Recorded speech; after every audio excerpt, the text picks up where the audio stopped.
4, versículo 9, né? Diz assim, meus irmãos: porquanto a mim parece que Deus nos colocou a nós, os apóstolos, em último lugar, como condenados à morte, pois viemos, sim, nos tornamos, né?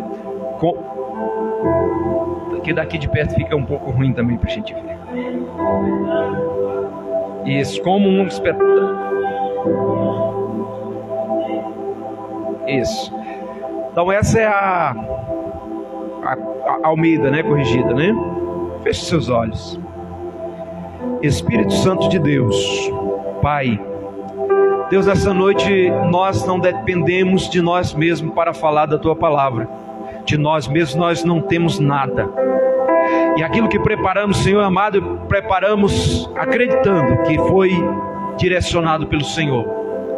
Pai amado, que nesta noite o Senhor tome as nossas vidas, Senhor, e fale por meio da Tua palavra da maneira que o Senhor quer. Deus, que o Senhor, meu Pai amado, nessa noite tome nossas vidas e age de uma forma poderosa e vem nos ensinar nesta noite aquilo que devemos aprender. Pai amado, toma nossas vidas, Espírito Santo. O Senhor tem liberdade aqui. O Senhor tem liberdade neste lugar, Pai. O Senhor tem liberdade na minha vida. O Senhor tem liberdade na vida dos nossos irmãos. Fala conosco nesta noite. Não nos deixa voltar vazios para casa. Não nos deixa voltar da mesma maneira, Pai, que nós viemos. Toma nossas vidas, Pai, e abençoa para a glória do Teu santo nome. É o que nós te pedimos, Pai, em nome de Jesus. Podem sentar, meus irmãos, na presença do Senhor. Antes de entrar na palavra, eu queria fazer menção do nome do irmão Antônio. Irmão Antônio, que ele está na porta. Ele reconciliou aqui no domingo passado. Ele está me acompanhando sempre onde eu vou. Está sempre junto comigo. Já nos ajudou a passar fio aqui. Já nos ajudou em alguma coisa, lavar a igreja, né? Ele tem se colocado assim como os irmãos também, né? Tem se disposto a ajudar esta obra. O irmão Antônio, ele é do Maranhão, meu conterrâneo, não da mesma cidade, e estava em Santa Catarina, veio lá para cá, em São Paulo, foi assaltado, houve um contratempo, Deus já trabalhando na vida dele, e ao chegar aqui, ele já veio convicto. Levei ele na sede, na Santa Ceia. Como foi muito corrido, ele não reconciliou, mas quando foi aqui à noite, ele reconciliou.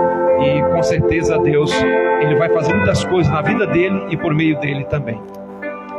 Meus irmãos, a palavra que nós lemos na João Ferreira de Almeida, corrigida e fiel, diz assim: porque tenho para mim que Deus nos pôs os apóstolos por últimos, como condenado à morte, pois somos feitos espetáculo ao mundo, aos anjos e aos homens. Já João Ferreira de Almeida, recebida, diz assim: porque tenho para mim que Deus a nós, apóstolo, nos pôs por últimos como condenado à morte, pois somos feitos espetáculo ao mundo, tanto a anjo quanto a homens. A Nova Versão Internacional diz assim: porque me parece que Deus nos colocou a nós, os apóstolos, em último lugar, como condenado à morte. Temos-nos tornado um espetáculo para os homens, tanto diante dos anjos quanto dos homens. E a NTLH diz assim, Nova Tradução Linguagem de hoje: porque me parece que Deus pôs a nós, os apóstolos, no último lugar. Somos como as pessoas condenadas a morrer em público, como espetáculo para o mundo inteiro, tanto para anjos como para os homens. Diga assim: eu sou servo. Eu sou servo. Os irmãos sabem o que é servo? Servo também tem uma conotação de escravo, né, irmãos? E Paulo, ele está aqui nesse momento trazendo esta palavra que ele era servo, e a palavra de Deus, quando Paulo usa esse termo, essa palavra último lugar, ele está usando uma palavra updt, que no grego quer dizer escravo do último porão. O apóstolo Paulo, ele era um cidadão romano e ele conhecia muito bem essas questões. Meus irmãos, imagine numa noite tranquila, digamos que no mar Mediterrâneo, porque era a rota de Roma para Jerusalém e todo o Império Romano era navio. O navio, ele não tinha motor como tem hoje. Ele andava tocado por velas, aqueles panos que o vento empurrava. Não tinha força motor mecânica nem elétrica. E quando o vento, não havia vento, o que funcionava, levava esses navios?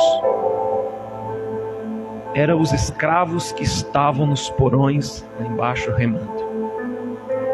Imaginamos um navio indo, quem sabe, para Alexandria, para Jerusalém de Roma. E dentro desse navio tudo tranquilo, a noite se passando e tudo tranquilo. Mas nos porões daquele navio haviam pessoas que estavam condenadas à morte. A sua pena era a morte e eles tinham que morrer remando. Eles tinham que remar até a morte. Eles tinham que remar até a morte, meus irmãos. Quando algum daqueles morria, não havia choro, ninguém parava para poder fazer uma celebração fúnebre. Apenas se pegava aquele corpo e se jogava no mar. E no mesmo momento o soldado dizia: outro ocupa o lugar dele. Então eram os que menos comiam, eram os que mais apanhavam, eram os que moviam aquele navio. E Paulo, ele diz aqui que, porque a Bíblia, ela fala para nós no português, mas no original é o PDT, e queria dizer que era um sistema de escravos que era próprio para a morte. Cristãos também morreram remando também, porque era uma das penas que se aplicavam. A pena de degolar, eles degolavam, decapitavam, eles colocavam na cruz, eles matavam também. Quando ele fala de espetáculo, o Coliseu, quem assistiu aquele filme, eu me esqueço do nome, que mostra os lutadores lutando no Coliseu, gladiadores, obrigado, irmão. Você vê ali que aqueles soldados eram presos em todo o Império Romano e era trazido para Roma.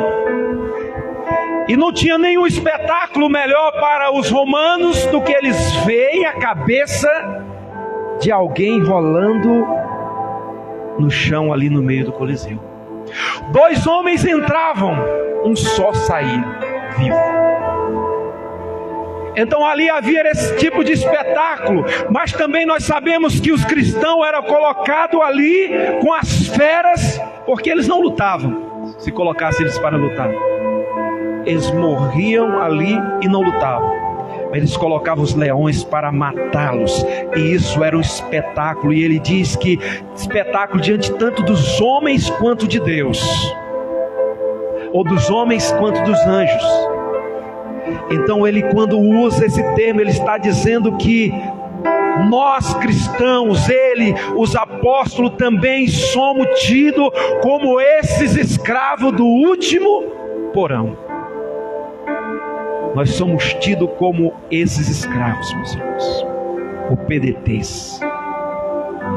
Então, aqueles escravos, eles tinham que morrer.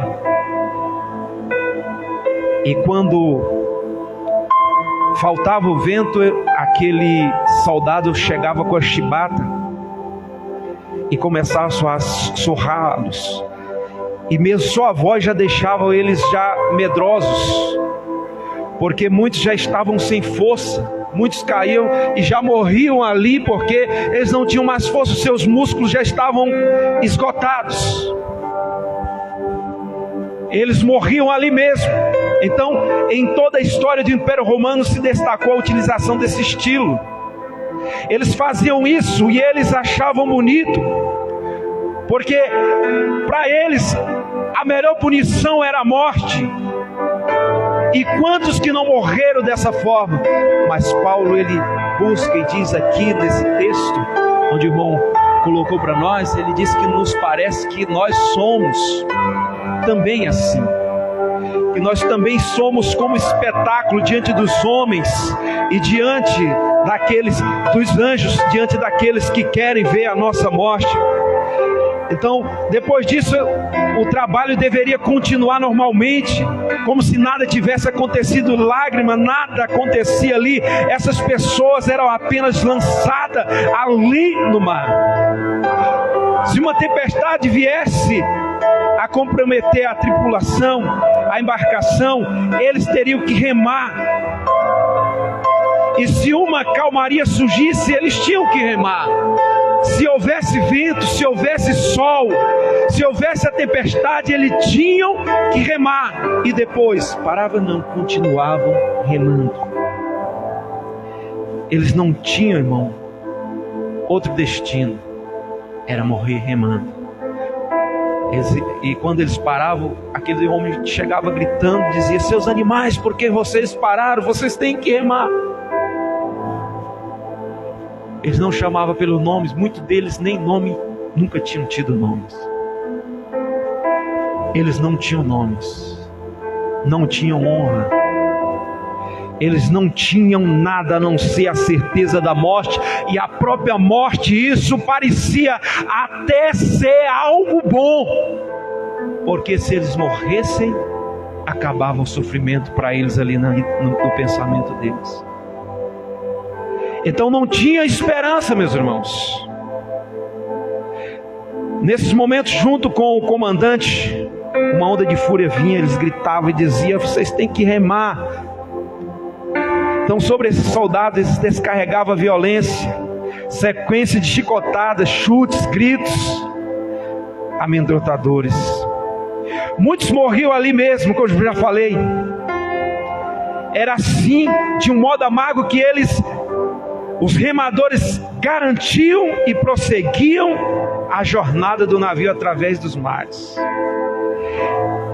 Apenas para se orientar, eles tinham alguém que batia um tambor para poder cadenciar o remo, para que pudesse o remo trabalhar de uma maneira cadenciada. E ali eles continuavam. Eram os que menos comia, mais apanhavam. E isso sem contar nem mesmo que eles eram chamados pelo nome, como eu já falei. Naquela prisão, o remo era o início e o fim das suas existências, como nós vemos aqui 4:9 de 1 Coríntios. Parece-me que Deus nos pôs, nós, os apóstolos, em último lugar. Você pode imaginar qual palavra grega é para isso, como eu já falei? Era o escravo do último porão. Então vamos reler com atenção isso aqui. Porque a mim me parece que Deus nos pôs a nós, os apóstolos, em último lugar, como se fôssemos condenados à morte, porque nos tornamos espetáculo ao mundo, tanto aos anjos como aos homens. O apóstolo Paulo, de alguma forma, está comparando e nos comparando àqueles, aqueles escravos daqueles navios mercantes. E aí muitas das vezes nós queremos ser alguma coisa, queremos ser glorificados, louvados, mas o Senhor não nos chamou para ser louvado, nos chamou, como disse a pastora, para o sofrimento. Ah, pastor, então eu não vou para a igreja mais. Então eu não vou servir a Deus se é para sofrer. Esse sofrimento é momentâneo. Esse sofrimento ele passará. Mas agora aquele sofrimento, quando dizer assim, apartai-vos de mim para o fogo do inferno, esse é permanente e eterno. Esse aqui, há tempo de guerra, há tempo também de paz, esse que nós estamos passando. É um sofrimento porque as pessoas não nos aceitam como cristão, não nos aceitam como pessoas que fazem as coisas certas.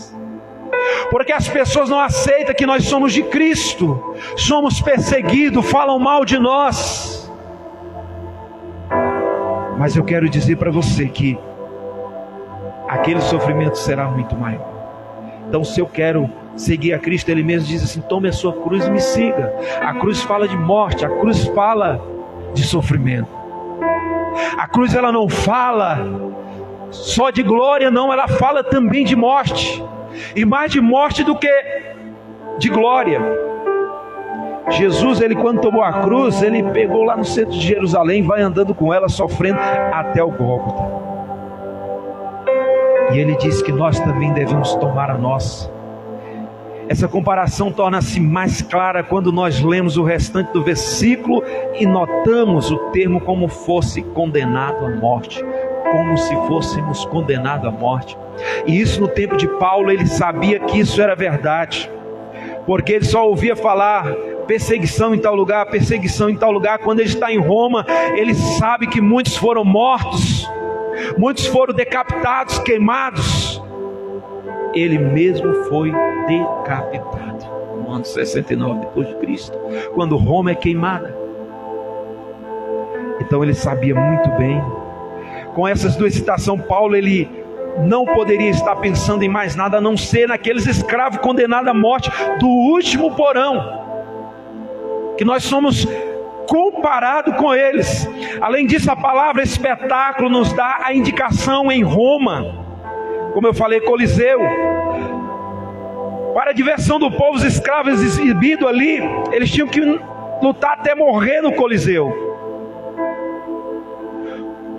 Como falei, os cristãos, quantos cristãos não morreu ali pelas feras, leões?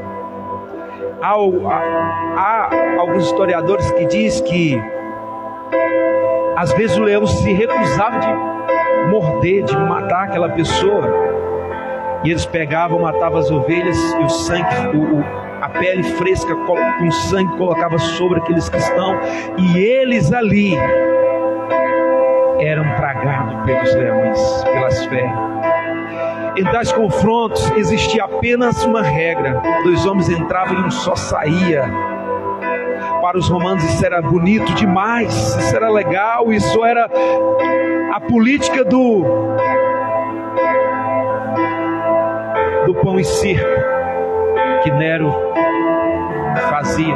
Dava comida para o povo e ao mesmo tempo dava diversão. E eles estavam adorando o imperador, era o melhor daquele tempo. Por tudo isso, meu irmão, Paulo escreve pensando naqueles escravos. Parece um tanto contraditório para nós que somos cristãos, ter que morrer. Se Cristo veio nos salvar, por que nós temos que morrer? Parece contraditório para a vida cristã. Um bando de condenados, acorrentados no fundo do navio mal cheiroso. Para ser sincero também, eu resisti isso, meu irmão, quando estava lendo. Como é que Deus pode fazer um trem desse, uma coisa dessa? Mas a palavra de Deus, e Paulo ele conhecia esse sistema escravocrata. Ele era um cidadão romano, ele entendia, ele conhecia, ele não ia escrever do que ele não sabia e colocar algo que não seria verdadeiro, porque na realidade aquilo que ele estava falando era verdade. E o que Cristo nos chamou não foi somente para a glória, para a vida, mas também para a morte e para o sofrimento.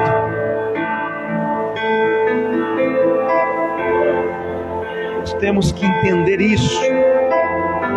Esta é uma verdade que incomoda e açoita e que tentamos de todo modo interpretar de outra maneira menos custosa. Mas a verdade é que não podemos excluir da verdade, excluí-la. Não podemos tirar logo. Se Deus nos chamou para sermos obreiros, devemos estar preparados para ocupar os últimos lugares. Não só os obreiros, mas todos os cristãos. O próprio Jesus disse, meus irmãos, eu não vim para ser servido, mas para servir e dar a vida pelos outros. Ele tomou o lugar do escravo, meus irmãos. O próprio Jesus, numa casa, quando eles chegam, ele pega a toalha, coloca na sua cintura, pega a água, a bacia de água, e foi lavar os pés dos cristãos, dos apóstolos, seus discípulos. E Pedro diz, não, Senhor, o que é isso? O Senhor não vai lavar meus pés, não. O Senhor está louco? Diz, Pedro, se eu não lavar os seus pés, você não tem parte comigo. Ele diz, então não lava só os pés, mas também a cabeça, o corpo inteiro. Então, meus irmãos, Jesus nos dá um exemplo. Se eu quero ser cristão, se eu quero ser obreiro, eu não tenho que ser o primeiro. Eu não preciso querer aparecer, eu não preciso de glória, eu preciso de Deus, e entender isso. Porque se eu não entender isso, o Evangelho não fez sentido para mim. Enquanto um obreiro acolher um sentimento de que o último lugar não é o seu lugar, ele não estará pronto para ser obreiro ou um cristão. Ele não terá essa qualificação de ser o último, de estar colocado como o último. Você já deve ter observado que eventualmente acontece na igreja, de atravessar um período sem vento. São dias difíceis, e que no céu uma extensa placa de bronze fecha o céu e não tem vento. Os dias se arrastam com dificuldade e parece que tudo vai desabar. Nos meus,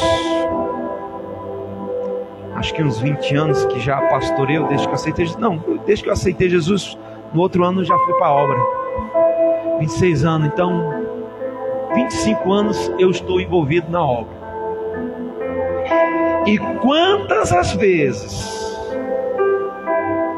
no começo nos assombra, quantas vezes o céu se fecha, quantas vezes o vento para. Irmão, você não vê possibilidade. Minha esposa falou das batatas. Minha esposa estava grávida do João. Nós não tínhamos dinheiro para comprar 1 quilo de carne, não era batata. Ainda bem que tinha um pé de batata lá que eu cavava todo dia e tinha batata. Batata frita, batata cozida, batata assada, batata crua, batata de todo jeito. Nós já estávamos com azia que nós não aguentávamos mais. E mulher grávida, ela tem muita acidez no estômago, né? E ela sofria muito com isso. E o vento não soprava. O céu estava de bronze. Então hoje, irmão, isso que a gente passa aqui, talvez você pense assim, coitado do pastor. Não, nós já passamos por coisas. Por isso nós estamos resistindo. Nós sabemos que após uma noite inteira de choro, virá um dia de alegria, de glória, de honra. Eu creio que Deus está fazendo grandes coisas. Coitado do diabo. Se você quer estar conosco, fazer parte da nossa visão, ore conosco, busque a Deus, se disponha, não tenha dó, se dispõe, esteja conosco, buscando a face de Deus. Deus tem muito para fazer, mas é necessário que nós, como disse Deus, em 2 Crônicas capítulo 7, 14, diz assim: se o meu povo que chama pelo meu nome se humilhar, se arrepender dos seus pecados, e se arrepender e buscar a minha face, eu perdoarei seus pecados e mudarei a sua sorte. É isso que Deus quer fazer, meu irmão, no nosso meio, porque nós fomos colocados como últimos. Temos que entender isso. Nós não podemos de modo algum achar que eu só preciso de posição, de glória. Não, eu preciso entender que eu fui chamado para algo difícil. Mas de repente, em marcha suave, o céu volta a se abrir, trazendo vento novo sobre a igreja. Poucos sabem, mas durante esses dias de céu de bronze, onde muitos se entregam à murmuração e à crítica, esse pastor não sabe trabalhar. Se fosse eu já pensei assim, eu levei lapada, apanhei, hoje eu sei o que é pastorear, fazer a obra. Ele não sabe, ele não dá conta, isso é ruim, vou procurar uma igreja melhor.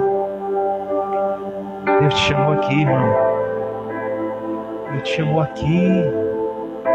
É aqui, tem espaço para trabalhar. Talvez está me faltando uma maneira de coordenar os irmãos, mas tem lugar para todos. Tem lugar para todos. Mas durante esses dias de céu fechado, de repente o céu se abre. Durante esses dias de céu de bronze, onde muitos entregam a murmuração e a crítica, Deus conta com os remadores no interior do navio. É graças incessantes às orações dos remadores que o vento volta a fluir. Aleluias. Esses que não desistem, esses que foram chamados para ser os últimos, esses que foram chamados para estar sem ser visto, mas faz a máquina funcionar. Devemos entender isso. Sempre que os dias tempestuosos voltam, esses guerreiros silenciosamente descem as escadarias que levam ao último porão e vai para a oração. Vai buscar. Ora pela igreja, ora pelo seu pastor, pela sua família, pelos membros, pela salvação de alma, pelos dizimistas, pelos ofertantes, pelos milagres, pela salvação de almas. Eles estão lá, estão orando, estão remando e continuam a remar até que o milagre acontece. Ninguém sabe, ninguém está vendo, mas eles lá estão. Seja no monte, seja em casa, lá estão eles remando em oração, sem que ninguém saiba. Suas orações estão carregando a igreja sobre as águas das dificuldades, dos problemas. E é tão bom quando nós podemos contar com uma equipe, quando nós podemos contar com pessoas fiéis, pessoas leais que eu posso contar. Isso é maravilhoso, meus irmãos, porque quando na batida do tambor todos remam junto, a navegação vai. Pode haver ventos, pode ter dificuldade, maré, as ondas, mas ela continua andando. A igreja, ela pode ter problema, podem falar mal da sua igreja, mas qual foi o motivo? Nós não fizemos nada aqui para que alguém falasse mal de mim, da pastora, de vocês. As pessoas nem nos conhecem e às vezes falam mal da gente, não sabem o que nós temos vivido, mas falam mal. Que raiva é essa? Que demônio do diabo é esse? Fala mal da gente sem nem conhecer a gente, irmãos. Mas os remadores estão ali juntos, estão remando, e as coisas estão acontecendo. Mesmo que o diabo não queira, vai acontecer, está acontecendo. Mesmo que as pessoas não acreditem, está acontecendo. Eu acredito. E vai acontecer. Então, no final das contas, meus irmãos, quando nós fechamos o relatório financeiro do mês, oferta, dízimos, nem sempre entra o suficiente, mas os que fazem tais ofertas, às vezes nem se manifestam, ninguém nem sabe, porém estão lá remando. Mas elas se mantêm tão ativas quanto ocultas. Elas podem não aparecer, mas estão lá remando, estão contribuindo, estão orando, estão abençoando. E eu sou grato pela vida de cada um. Aleluias, glórias a Deus. Não quero dizer que seja errado, irmão, manifestar.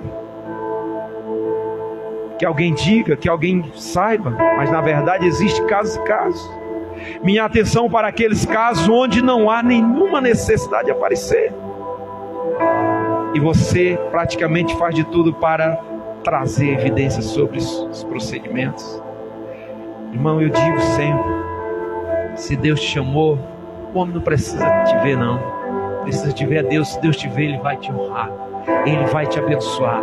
Nos mínimos detalhes, Deus trabalhará em você, na sua vida, na sua casa, no seu trabalho, na sua família. Eu creio assim. Então, sabe, irmão, na medida que você achar que seu nome deve aparecer na lista dos homens, ela desaparecerá na lista de Deus. É sempre assim. Se nós queremos aparecer, então nós vamos aparecer na lista do homem, mas nós vamos desaparecer da lista de Deus. Eu prefiro aparecer na lista de Deus. Você prefere na lista de Deus? Então glória a Deus. Então continue fazendo o que você faz. Se Deus chamou para fazer mais, faça mais. E é Ele que vai abençoar você, é Ele que vai te honrar, te exaltar. Deus não alista gente que quer aparecer. O exército de Deus é formado por aqueles servos que desejam que os seus nomes permaneçam ocultos no anonimato. Esses Deus quer.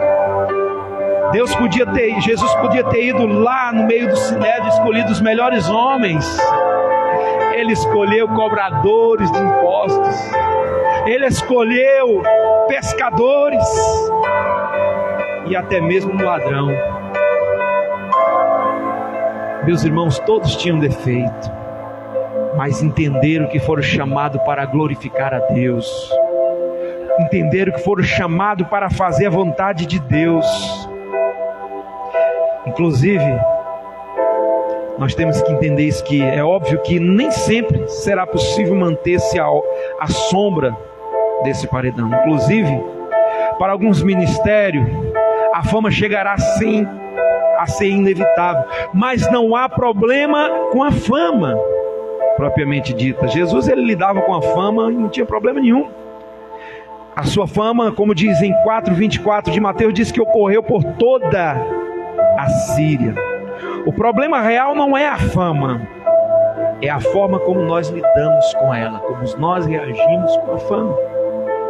Tem pessoas que são cristãs e são famosos, só que isso não sobe a sua cabeça, só que isso não lhe tira o foco.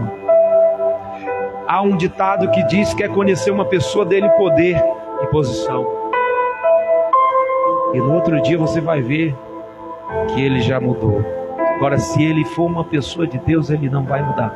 Ele vai continuar da mesma forma, com a mesma humildade, porque roupa rasgada, roupa suja não quer dizer humildade, assim como também alguém que tem riquezas é uma pessoa arrogante. Não é isso. Então nós desejamos ser recompensado e reconhecido por Deus e não por nossas ações diante dos homens. Nós não queremos ter o rei na barriga. Você já deve ter ouvido esse ditado. E eu não entendia quando alguém dizia isso. Fulano tem o rei na barriga. Eu não entendia. Não faz sentido. Sabe por quê? Porque o rei não deve estar na barriga.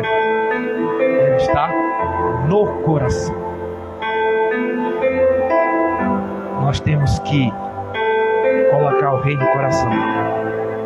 Então, você já ouviu alguma vez alguém condoído choramingar? Ah, ninguém se lembra de mim.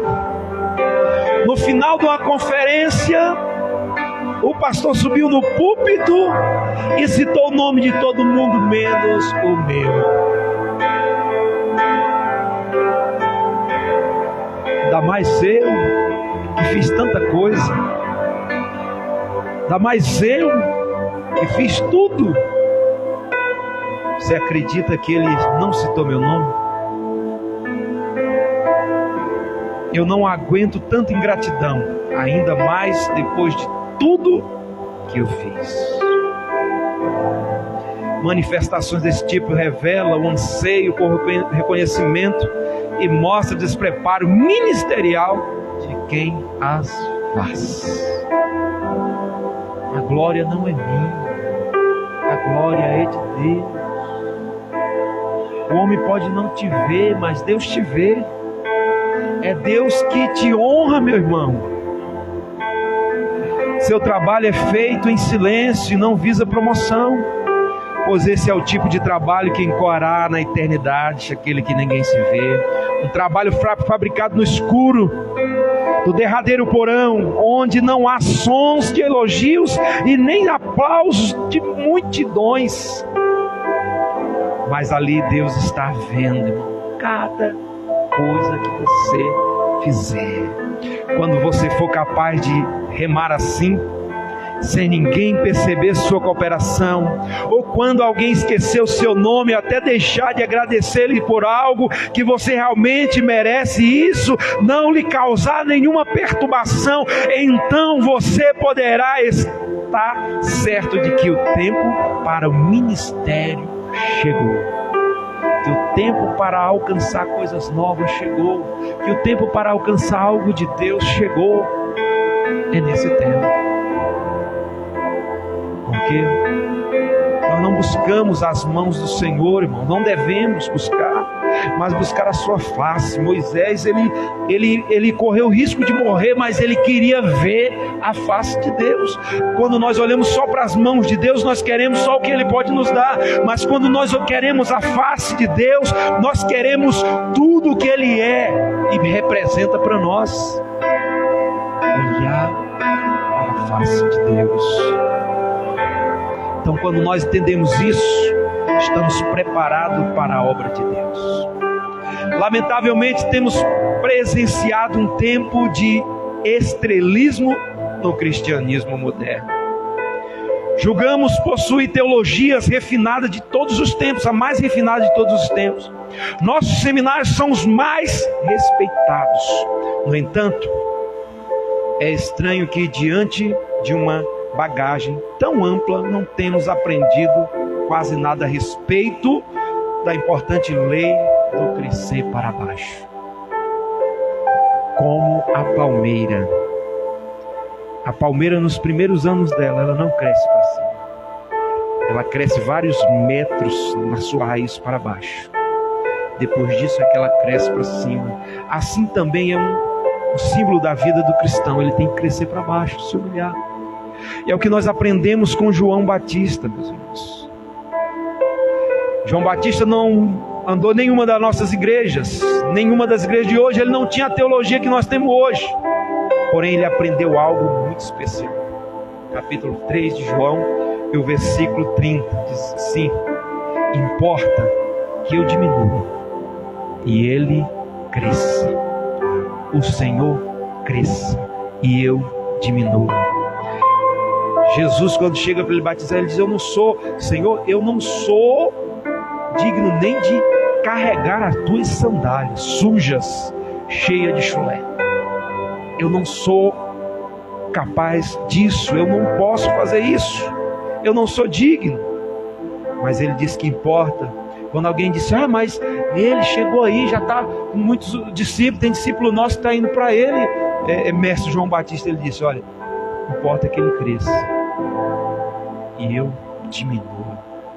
Quero nem saber, eu só vim fazer a obra que Deus me mandou. E o próprio Jesus disse que nenhum homem nascido de mulher é igual a João Batista. Então essa teologia de hoje deveria manter-se intacta na igreja, essa teologia de João. A glória de Cristo em mim deve, de alguma forma, continuar me empurrando para algum canto escuro do palco, enquanto o círculo de luz acompanha centralmente a pessoa de Cristo no cenário. A luz, os holofotes têm que estar em Jesus e não em mim, não em você, não em nós. É tão tanto que o salmista diz assim no Salmo 115, 1, diz assim: não a nós, Senhor, não a nós, mas o teu nome dá glória. Então ele entendeu, não a nós, não a mim, E olha que Davi foi um homem de guerra, um homem que foi chamado segundo o coração de Deus, um homem chamado segundo o coração de Deus, e ele dizia isso: não a mim, Senhor, não a nós, mas o teu nome dá glória. Então, escravo não deve viver em busca de elogios ou agradecimentos. Escravo é escravo. Sua vida resume-se a diminuir em favor do crescimento de Cristo. Aquilo que eu falei, somos servos. Servos é escravo, é uma palavra para escravo. Então, se nós entendemos isso, essa filosofia da cruz e consequentemente o caminho da glória eterna, esse é o caminho da glória eterna. Então, para terminar, meus irmãos, assim agem os verdadeiros servos. Não fazem questão de serem vistos ou de terem seus nomes citados. Talvez os atos desses homens nunca serão reconhecidos, mas na galeria celestiais eles brilharão como o sol na força do meio-dia. Que Deus abençoe os remadores, vocês, meus irmãos, nós que têm sido guiados e erguidos ao longo dos séculos em sua igreja. Então nós somos comparados, porque se nós estamos aqui, muitas vezes as pessoas passam e olham e apontam e dizem assim: essa igreja não vai para frente, essa igreja é antiga aqui, não tem muro, não tem porta, não tem nada, não tem gente. Somos espetáculo mesmo. Às vezes isso nos dói, mas cada pedra que lançam em nós vamos juntando para construir o nosso castelo nos céus. O Senhor Jesus disse, ele disse assim: eu vou para o Pai, mas ainda eu voltarei. Indo eu vou preparar lugar, para que onde eu esteja, vocês também estejam. Por isso eu vou preparar lugar. E o Senhor foi preparar, está preparado. Falta Ele vir buscar a sua igreja, para Ele descer com a sua Jerusalém celestial, para nós habitarmos ali.